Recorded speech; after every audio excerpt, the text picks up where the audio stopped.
സങ്കീർത്തനം 146. യഹോവയെ സ്തുതിപ്പിൻ, എൻ മനമേ യഹോവയെ സ്തുതിക്ക. ജീവനുള്ളെന്നും ഞാൻ യഹോവയെ സ്തുതിക്കും. ഞാൻ ഉള്ള കാലത്തോളം എന്റെ ദൈവത്തിന് കീർത്തനം ചെയ്യും. നിങ്ങൾ പ്രഭുക്കന്മാരിൽ ആശ്രയിക്കരുത്, സഹായിപ്പാൻ കഴിയാത്ത മനുഷ്യപുത്രനിലും അരുത്. അവന്റെ ശ്വാസം പോകുന്നു, അവൻ മണ്ണിലേക്ക് തിരിയുന്നു, അന്നു തന്നെ അവന്റെ നിരൂപണങ്ങൾ നശിക്കുന്നു. യാക്കോബിന്റെ ദൈവം സഹായമായി, തന്റെ ദൈവമായ യഹോവയിൽ പ്രത്യാശയുള്ളവൻ ഭാഗ്യവാൻ. അവൻ ആകാശവും ഭൂമിയും സമുദ്രവും അവയിലുള്ള സകലവും ഉണ്ടാക്കി. അവൻ എന്നേക്കും വിശ്വസ്തത കാക്കുന്നു. പീഡിതന്മാർക്ക് അവൻ ന്യായം പാലിച്ചു കൊടുക്കുന്നു. വിശപ്പുള്ളവർക്ക് അവൻ ആഹാരം നൽകുന്നു. യഹോവ ബദ്ധന്മാരെ അഴിച്ചുവിടുന്നു.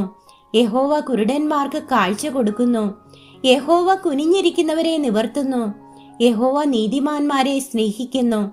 യഹോവ പരദേശികളെ പരിപാലിക്കുന്നു. അവൻ അനാഥനെയും വിധവയെയും സംരക്ഷണ ചെയ്യുന്നു. എന്നാൽ ദുഷ്ടന്മാരുടെ വഴി അവൻ മറിച്ചു കളയുന്നു. യഹോവ എന്നേക്കും വാഴും. സിയോനെ, നിന്റെ ദൈവം തലമുറ തലമുറയോളം തന്നെ. യഹോവയെ സ്തുതിപ്പിൻ.